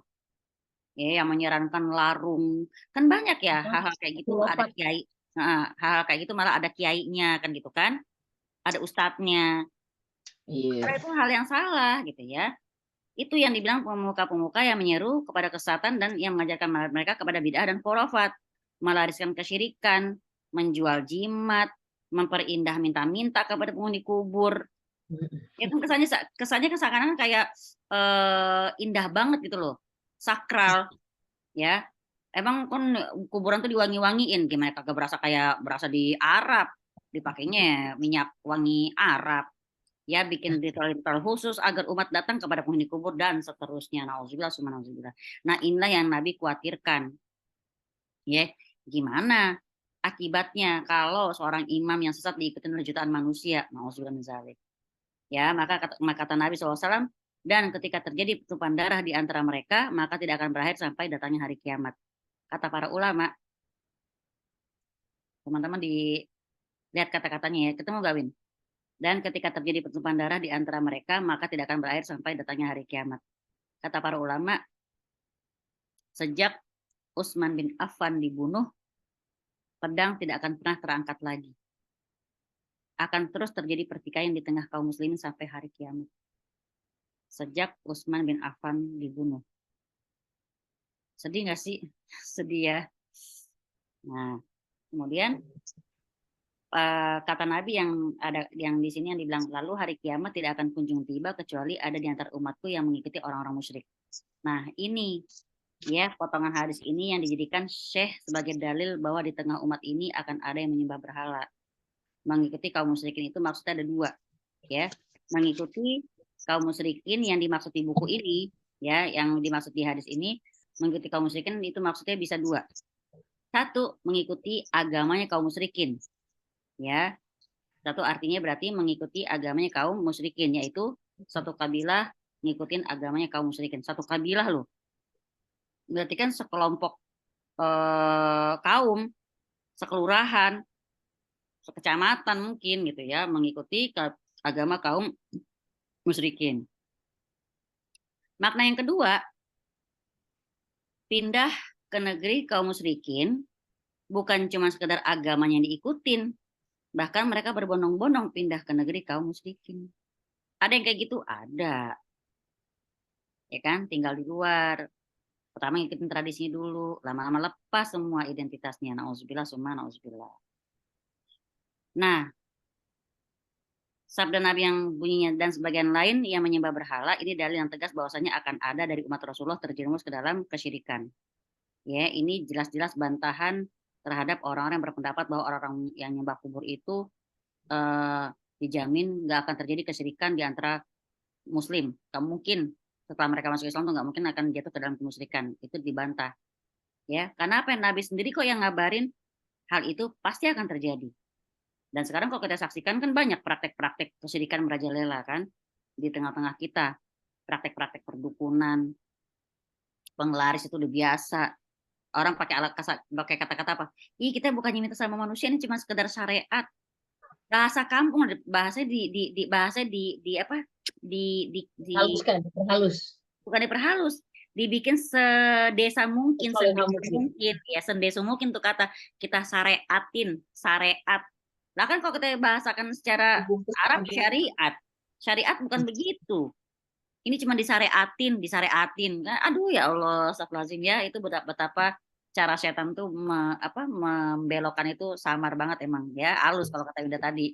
Cuman bahasa bikin sendeso mungkin gitu loh. Jadi akrab sama kita, sama tradisi gitu. Nah, kemudian sabda Nabi yang berbunyi, sungguh akan ada pada umatku 30 orang pendusta yang mengaku sebagai nabi. Ada nggak sekarang? Ada. Ini berarti dalil benar-benar jelas bahwa akan ada sekelompok manusia yang murtad. Ya. Ada yang ngaku nabi, ada pengikutnya, ya. Udah banyak lah ya, kemarin ada yang tak berapa tahun lalu itu yang nabi perempuan malahan gitu ya. Di zaman Nabi udah ada namanya Musailamah al-Kadzab. Kalau di zaman Nabi ada dua. Mungkin yang kita kenal cuman Musailamah al-Kadzab. Tapi satu lagi ada Al-Aswad al-Anasi namanya. Ya, di zaman setelah Nabi meninggal muncul lagi orang namanya Tulaihah al-Asadi, dan nabi perempuan namanya Suja'ah gitu ya. Wah, banyak banget deh. Gile ya, masih dekat zamannya sama Nabi aja berani mereka ngaku sebagai nabi, apalagi zaman sekarang gitu ya. Aduh, nauzubillah zalik. Tapi kalau kata sejarah ya, Tulaihah ini akhirnya masuk Islam. Ya, masuk Islam di zaman Khalifah Umar bin Khattab. Juga si Suja'ah, si nabi perempuan yang palsu ini, dia juga akhirnya masuk Islam. Nah, di sini kalau dibilang 30 orang pendusta ini maksudnya kalau kata ulama bukan sekedar nggak harus 30 sih gitu ya. Ada lebih bisa yang mengaku sebagai nabi setelah Nabi Muhammad SAW. Ya, kata ulama 30 ini maksudnya tokoh-tokohnya, pembesar-pembesarnya. Sebagian lagi bilang 30 ini yang punya pengikut yang banyak. Makanya mungkin pernah dengar Win, Mirza Ghulam Ahmad. Dulu kan sempat heboh kalau nggak salah deh. Pernah dengar nggak? Ada yang pernah dengar Mirza Ghulam Ahmad? Yang itu ya, yang apa nabi itu ya? Ahmadiyah. Ya di India. Mirza Ghulam Ahmad tuh Al-Qadiani di India yang punya pengikut sampai jutaan loh. Dan banyak lagi nabi-nabi kecil yang ngaku dirinya sebagai nabi. Bahkan di negara kita ada juga yang ngaku sebagai nabi ya. Nah, nauzubillah, apakah udah kayak gitu berarti dia udah keluar dari Islam. Terakhir, sabda Nabi SAW, meskipun demikian akan tetap ada segolongan umatku yang tetap tegak membela kebenaran. Dan mereka selalu mendapatkan pertolongan Allah, mereka tidak tergoyahkan oleh orang-orang yang menantang mereka dan musuh mereka sampai datang keputusan Allah. Ini adalah kabar gembira bahwa di atas muka bumi ini, di setiap zaman pasti akan ada orang-orang yang berada di atas kebenaran. Meskipun cuma sekelompok orang. Ya, banyak atau sedikit nggak peduli orang-orang yang nggak mempedulikan mereka, menyelisihi mereka, mereka tetap unggul dalam kebenaran. Susah nggak jadi sekelompok orang ini? Susah, subhanallah. Nah, kalau mau ngomong soal guroba, ini yang benar-benar guroba maksudnya. Mana ada orang-orang yang ngaku guroba kan bukannya gerobak kali ya. Kalau ini guroba ya, orang-orang yang memang aneh. Ya sampai orang tentara itu juga heran ya. Gimana mungkin kita mau nakutin orang-orang yang emang nggak takut sama kematian. Orang kayak gitu kita perangin, kita yang stres. Kalau kata mereka sebenarnya begitu gitu ya. Ya, mereka tetap unggul dalam kebenaran. Mereka itulah yang dijuluki Ta'ifah al-Mansurah dan Al-Firqatun an-Najiyah. Masya Allah. Nah, di sini hadis ini yang panjang ini sengaja dibawakan gitu ya. Sengaja dibawakan untuk penegasan bahwa ya akan ada di tengah umat Islam yang menyembah berhala, melakukan kesyirikan seperti yang dikatakan oleh Nabi di dalam sebuah hadis. Juga ada yang sampai murtad menjadi pengikut Nabi palsu. Padahal ya Nabi juga udah nggak kurang-kurang yang mengabarkan. Kata Nabi apa? Seseorang yang paginya beriman, sorenya dia bisa saja kafir. Ya, kata Nabi SAW gini, tepatnya dalam salah satu hadisnya. Bersegeralah kalian melakukan amal soleh sebelum datangnya fitnah-fitnah seperti malam yang gelap gulita. Fitnah itu seperti malam yang gelap gulita. Maksudnya saking dahsyatnya fitnah itu kita jadi sampai nggak bisa ngelihat lagi. Susah melihat yang benar mana, yang salah mana gitu loh. Ya, seseorang dalam keadaan beriman di pagi hari menjadi kafir di sore hari. Atau sorenya dia beriman, maka pagi jadi kafir. Dia menjual agamanya demi kesenangan dunia. Nauzubillah, subhanallah, Allah selamatkan kita dan anak cucu kita. Amin ya rabbal alamin. Nah, itu bisa banget terjadi di zaman sekarang ya. Orang yang tadi beriman, lalu dia buka internet, baca-baca perkataan-perkataan orang liberal dan ateis, mendadak dia nggak sholat, kufur sama Allah. Banyak nggak kayak gitu? Banyak. Ya baru kemarin saya ketika ngerukyah ada pemikiran-pemikiran orang-orang yang kuliah di UIN juga udah banyak yang nyeleneh. Nauzubillah min dzalik, nggak percaya sama Allah. Ya kan? Zaman sekarang ini Anak UIN yang di sini nggak nyeleneh ya, Mbak? iya ada yang bilang Quran tuh udah nggak relevan sama zaman sekarang. Gila, itu anak pondok loh 6 tahun masuk UIN, masuk kayak filsafat. Dia bilang Iya, Quran tuh udah nggak relevan lagi sama zaman sekarang. Aduh, kacau banget. memang anak UIN Nah, itu. itu tadi fitnah ya, fitnah zaman sekarang ini, akhir zaman ini memang butuh cuma waktu beberapa jam saja untuk jadi orang yang terpapar subhat liberal, ateis dan segala macam. Alhamdulillah semua. Alhamdulillah. Baik teman-teman, kita ke kandungan bab ini. Kandungan bab ini yang ke-1 tafsir ayat dalam surat An-Nisa 73.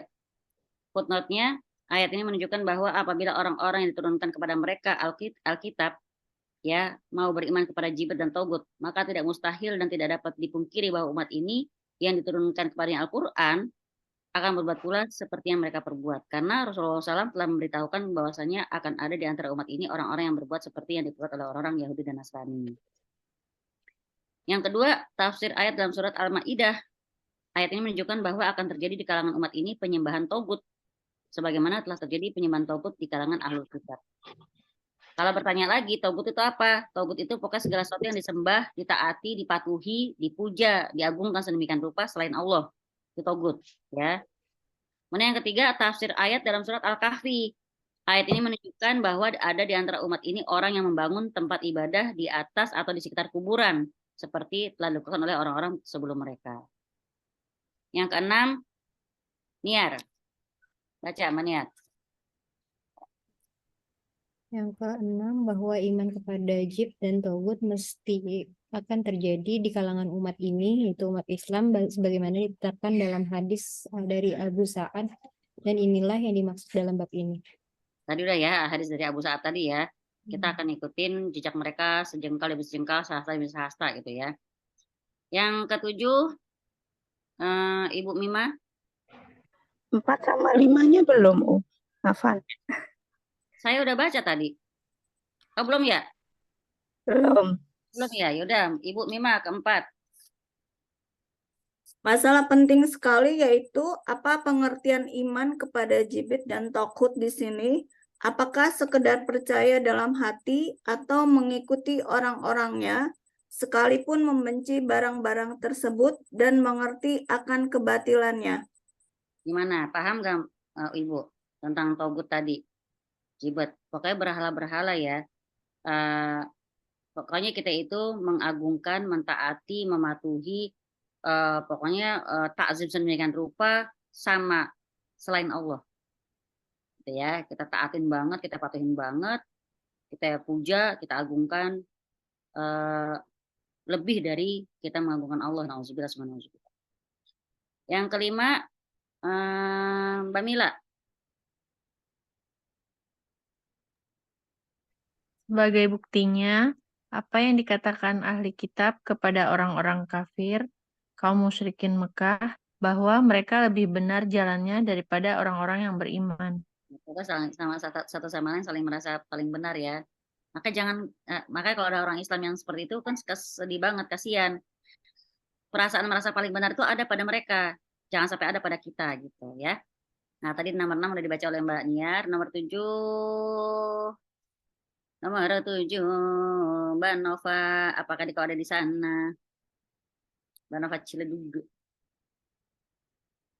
5, 4, 3, 2, 1, enggak ada. Mbak Ana, monggo Mbak Ana nomor 7.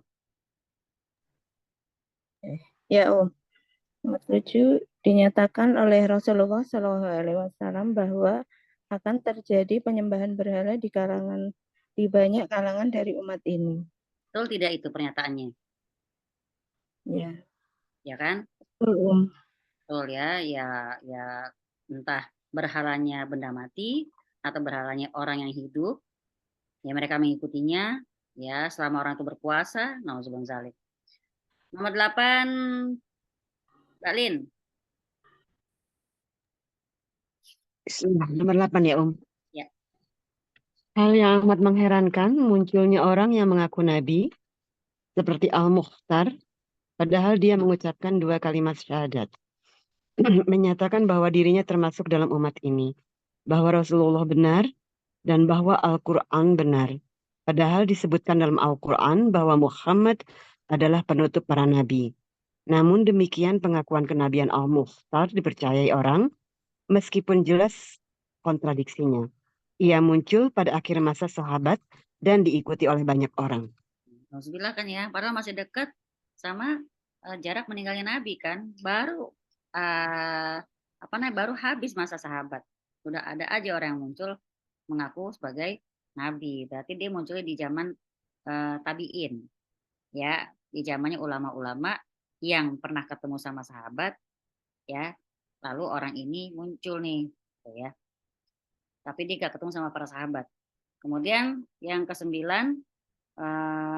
Mbak Nurul, apakah dirimu bisa membacanya? Iya, Oke, iya, aku kangen ya Mbak Nurul, DI. Assalamualaikum, Umi. Iya, maaf ya, Sehat insya Allah ya. Iya, alhamdulillah. Nomor 9 ya, Ya. Bismillahirrahmanirrahim. Rasulullah menyampaikan kabar gembira bahwa al-haq, kebenaran Allah dan ajarannya tidak akan dapat dilenyapkan sama sekali, sebagaimana telah terjadi pada masa lalu, bahkan akan tetap ada golongan yang tetap berpegang teguh dan membelanya. Allah, semoga kita termasuk dalam golongan tersebut ya. Amin ya rabbal alamin. Semoga Amin. lemah-lemahnya cara kita, semoga kita nggak sampai keluar dari golongan tersebut. Amin ya rabbal alamin. Yang ke-10,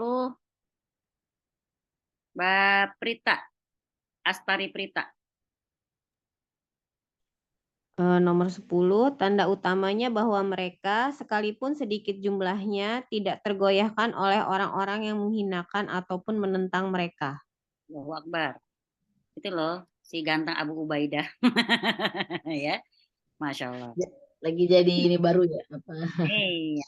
11, Running topic ini. bahwa kondisi ini tetap berlangsung sampai hari kiamat. Sampai hari kiamat, jadi nggak usah heran ya. Maka tetaplah berdiri di pihak orang-orang yang menegakkan kebenaran ini. Amin ya rabbal alamin. 12. Siapa yang mau yuk? Mbak Ida ada nggak? Mbak Rifda? Ada. Siap, sip. 12. Bismillahirrahmanirrahim. Tanda-tanda besar atas kenabian Muhammad SAW yang terkandung dalam hadis. Beliau memberitahukan bahwa Allah telah membentangkan kepada beliau belahan timur dan belahan barat, dan beliau menjelaskan makna hal tersebut. Kemudian terjadi seperti yang beliau beritakan, berlainan halnya dengan belahan selatan dan utara. Beliau memberitakan bahwa beliau diberi 2 perbendaharaan simpanan. Beliau memberitakan bahwa doanya untuk umatnya dikabulkan dalam 2 perkara, sedangkan perkara yang ketiga tidak dikabulkan. Beliau memberitakan bahwa akan terjadi pertumpahan darah di antara umatnya, dan kalau itu sudah terjadi tidak akan berakhir sampai hari kiamat. Beliau memberitakan bahwa sebagian umat ini akan menghancurkan sebagian yang lain, dan sebagian mereka menawan sebagian yang lain. Beliau memberitakan akan munculnya orang-orang yang mengaku sebagai nabi pada umat ini. Beliau memberitakan bahwa akan tetap ada segolongan yang tegak membela kebenaran dan mendapat pertolongan dari Allah. Dan itu semua benar-benar terjadi persis seperti yang beliau beritakan, padahal masing-masing berita tersebut sangat di luar jangkauan akal. Ya Allah, Allah yang sudah Rasulullah. Benar-benar itu benar. Ya, kita benerin banget kan sekarang benar-benar lagi sedang terjadi kan ya semuanya ini, subhanallah. Ya. Yang ke-13 Mbak Cynthia. Ya, apa yang beliau khawatirkan terhadap umatnya hanyalah para pemimpin yang menyesatkan. Ada nggak sekarang? Ada. Berarti benar-benar Nabi itu maksudnya nubuahnya Nabi. Nabi dengan kenabiannya itu apa yang beliau katakan tuh semuanya terjadi. Bukan berarti Nabi peramal ya, tapi memang Nabi itu ya wahyu dari Allah. Penutup 14 perlu diperhatikan makna dari penyembahan berhala. Artinya kalau kita ngomong soal penyembahan berhala, jangan hanya dibayangkan orang yang nyembah patung saja, bukan. Makanya kalau hati kita terpaut dengan makhluk yang melebihi harapan kita kepada Allah, kita sudah menyembah berhala namanya. Sudah menjadikan suatu sebagai berhala. Ya, sangat takut kepada bosnya, sampai rela nggak sholat. Berarti udah menjadikan si bosnya ini sebagai togut gitu. Jadi itu tadi ya, kalau ngomong soal penyembahan berhala, semoga kita semua selamat dari penyembahan berhala apapun bentuknya, tanpa kita sadari maupun yang kita sadari. Allahumma inna na'udzubika an nusyrika bika syai'an na'lamu wa na'udzubika wa nastaghfiruka lima la na'lamu. Ya Allah, kami berlindung kepadamu dari kesyirikan yang kami tidak sadari dan dari kesyirikan yang kami sadari. Amin ya rabbal alamin. Baik, sampai sini ada yang mau bertanya? Dengan tuh kali ya. Ya, tapi udah malam. Ya. Saya mau nanya tapi udah malam, mau nanya tapi udah kemalaman. Karena naon, nggak apa-apa. Coba ayo monggo, nanya apaan? Nanyanya nggak apa-apa satu, tapi jawabannya juga satu. Jangan nanya satu, jawabannya 5. Yang kemarin bukan malah yang ditegur sama pembawa acaranya. Maaf. Ini lah yang terkait Yahudi tadi gitu kan, mereka yang cerita tentang yang di hari Sabat itu mereka melakukan pelanggaran itu ya ya, yang tadi share itu. Ini saya ingin bertanya nih kan kalau yang saya pernah ketahui itu kan ada yang disebut Kristen Advent ya ya. Itu kan mereka juga ada di hari Sabat juga tuh yang mereka tidak melakukan kegiatan apa gitu ya ya, kalau saya nggak salah ya. Terus kemudian mereka juga kan tidak memakan, agak-agak mirip dengan Yahudi nih ada korelasinya nggak ya ya? Nah, walau alam ya, kayak gini mungkin Mbak. Iya, Kristen Advent itu banyak larangannya ya, ada hal-hal haramnya di mereka kan ya. Betul. Mereka juga tidak makan daging babi gitu kan, nggak boleh gitu kan Hanya. Tapi kalau kita ngomong soal Kristen berarti kan mereka Nasrani kan, Nasoro. Nah, sedangkan beda sama Yahudi. Apakah saya juga jadi penasaran juga. Seperti halnya Kristen kan yang Katolik sama Protestan kan terpisah ya, karena si Protestan ini memprotes lah. Ada beberapa yang mereka nggak setuju dengan yang dipahami oleh Kristen Katolik. Apakah Kristen Advent ini termasuk yang lebih banyak menyetujui apa yang ada dalam kitab Talmudnya Yahudi? Tapi mereka sayangnya terlahir sebagai Kristen, mungkin gitu kali ya. Makanya mereka bikin Kristen Advent. Walau alam. Tapi ntar saya cari ini PR buat saya nih, pertanyaan bagus banget. Ya walaupun dibilang nggak penting ya penting biar kita tahu sejarah ya. Emang betul. Apa namanya mereka nggak minum minuman keras ya kan, nggak makan babi. Terus apa lagi Mbak? Sabat itu hari Sabat itu juga Hari Sabat ya. Oke, ntar saya cari tahu tentang Kristen Advent. Insya Allah cakep. Itu dong pertanyaan Mbak Lin ya. Sama yang satu lagi yang terakhir. Ini tadi kan ada yang cerita diberikan simpanan perbendaharaan kata merah dan putih Apakah itu gitu ya? Ya, nah itu kan saya pernah tuh melihat satu diskusi lah ya ya, ada Ustadz juga yang menyampaikan bahwa merah dan putih itu wallahu alam sih ya ya, Ustadz tersebut juga bilang itu apakah itu dikaitkan dengan apa yang saat ini sedang terjadi gitu ya ya di tempat saudara kita itu, bahwa saya nggak tahu itu hadis yang sama atau ada hadis yang berbeda. Karena di hadis yang berbeda, saya tidak terlalu menyimak terlalu dalam karena waktu itu lagi di jalan. Cuman merah dan putih itu ada yang kemudian menyampaikan bahwa itu apakah itu Indonesia kah? Karena itu seolah-olah dianggap bahwa bukan dianggap bahwa akan ada gimana ya kalimat tepatnya yang akan membantu saudara-saudara kita itu adalah yaitu yang diberikan dua petunjuk merah dan putih ini gitu loh. Apakah Indonesia wallahu alam bisawab itu saya pernah dengar tuh pas pada saat lagi di jalan gitu loh sambil dengerin tapi karena lagi di jalan jadi nggak terlalu fokus.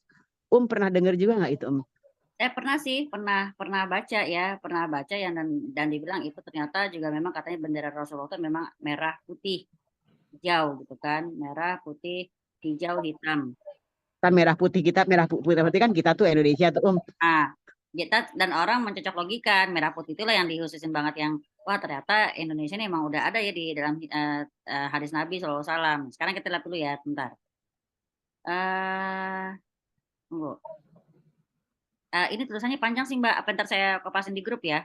Ini pernah. Enggak dibahas nggak apa-apa sih itu aja sih saya penasaran Kak apakah itu sesuatu yang sebenarnya seperti kan saya khawatir ya mendengarkan diskusi Ustadz kan saya kan tidak terlalu hafal Ustadz mana yang benar-benar kita bisa yang tadi benar baik dan siapa tuh yang Mbak Wida bilang gitu kan jangan-jangan ini kayak mau menyesatkan tapi apa bagaimana atau memang benar gitu ya kan penasaran aja ingin tahu gitu loh sejarahnya itu dari hadis tersebut itu kenapa dihubungkannya dengan masa saat ini yang sekarang sedang terjadi di Palestina kemudian kata-kata merah dan putih itu memang benar ada di hadisnya gitu dan pas banget dengan kondisi sekarang dan pas banget dengan kondisi Indonesia yang luar biasa gitu ya ya menyerang yang maha kuras terbaik di dunia diserang dengan kita yang ras terkuat di dunia kan sekarang saya kasih jelasan penjelasan sedikit aja dulu ya biar agak ada bayangan. Sebenarnya masalah warna bendera ini kalau dalam kitab Fathul Bari itu kan istilahnya hadis-hadis sahih ya hadis-hadis sahih Bukhari Muslim itu ya sahih Al-Bukhari. Itu di situ itu kalau soal warna bendera Nabi itu masih jadi perdebatan. Karena apa? Kalau memperhatikan banyak hadis, nah namanya Sahih Bukhari kan. Imam Bukhari ini meriwayatkannya tuh 6.000 hadis. 6.000 aja udah disortir Mbak yang sahih semua. Imam Bukhari ya. Abu Hurairah itu maksudnya ke sahabat. Lalu Imam Bukhari yang meriwayatkan menyusunnya ini, meriwayatkan hadis ini. Nah, karena hadis tuh banyak banget ribuan, jadi bukan berarti nggak benar ya. Hadis sahih ini kan meriwayatkan beberapa sesuai dengan zamannya, siapa yang terima, siapa yang nyampein kayak gitu. Nah, dari hadis dari kitab Fathul Bari aja warna bendera itu masih jadi perdebatan karena apa? Kalau dari riwayat Jabir, ya pernah nih Jabir ya radhiyallahu anhu, hadis riwayat Jabir itu dia menerangkan bahwa waktu Rasulullah masuk ke Mekah, benderanya warna putih. Satu ya, pertama kali Rasulullah SAW masuk ke Mekah, benderanya berwarna putih. Kedua, ya kalau kata riwayat dari Al-Baro, katanya waktu itu panji Rasulullah warnanya hitam. Nah, ya monggo Mbak Fani. Kata Al-Baro, panji Rasulullah warna hitam. Kata Abu Daud meriwayatkan bendera Rasulullah warnanya kuning. Nah, gitu kan. Nah, di sini kalau kata ulama kalau pakai metode usul fikih ya al-jam'u baina al-adillah mensinkronkan dalil-dalil yang bertentangan kesimpulannya bendera Rasulullah SAW itu bisa saja bergonta-ganti sesuai kondisi dan situasi saat itu. Ya. Jadi perawi ini meriwayatkan hadis itu beda-beda sesuai yang mereka lihat dan yang mereka dengarkan. Nah, sekarang kalau kita yang ngomong soal tadi bendera Rasulullah merah putih, ntar saya share via tulisannya biar jelas insya Allah. Gitu ya. Jadi kalau ada gambaran sekarang kok ada bahkan ya kalau kita lihat bendera Rasulullah kan awalnya nih sebelum kita baca hadis ini ya kan ya kita tahu putih tulisan la ilaha illallah hitam kemudian hitam tulisan la ilaha illallah putih kan gitu kan nanti insya Allah lebih jelas lagi saya share pakai tulisan di grup kita gitu ya Mbak Lin ya kalau jelas ya Mbak Lin ya insya Allah jelas syukron afwan pertanyaan dalam bikin kita jadi merinding jadi melek lagi kalau gue masalah. Baik, jazakumullah khairan katsiran. Alhamdulillah teman-teman berhubung sudah jam 22 ya udah ada yang ngantuk, udah ada yang harus mau ngelonin dan bla bla bla bla bla. Saya ucapkan semoga teman-teman semua sehat, barakallahu fikum. Insya Allah Amin kita ya Allah. ketemu lagi Senin selanjutnya. Amin ya rabbal alamin. Saya mau lihat ada apa nih chatnya nih. Oh nggak ada, cuma izin live aja ya. Oke, monggo. Oke, sudah ditutup tadi. Barusan kita sempurnakan dengan mengucap istighfar dan doa kafaratul majelis. Astagfirullahaladzim. Subhanakallahumma bihamdika asyhadu an la ilaha illa anta Jangan lupa teman-teman menyelipkan doa-doa kecil untuk saudara-saudara kita di Palestina di setiap Amin ya sholat. rabbal alamin. Amin ya rabbal alamin. Semoga Allah membantu kita, justru yang kalau kata mereka yang kasihan kita gitu ya, kita nggak punya tempat buat berjihad. Tapi insya Allah kita berada di garis yang sama untuk membersamai para Amin ya rabbal mujahidin. alamin. Terima kasih semuanya. Assalamualaikum warahmatullahi wabarakatuh. Waalaikumsalam Waalaikumsalam warahmatullahi wabarakatuh. Kita Izin bantu live. para Kak Indi. Assalamualaikum. Makasih ya,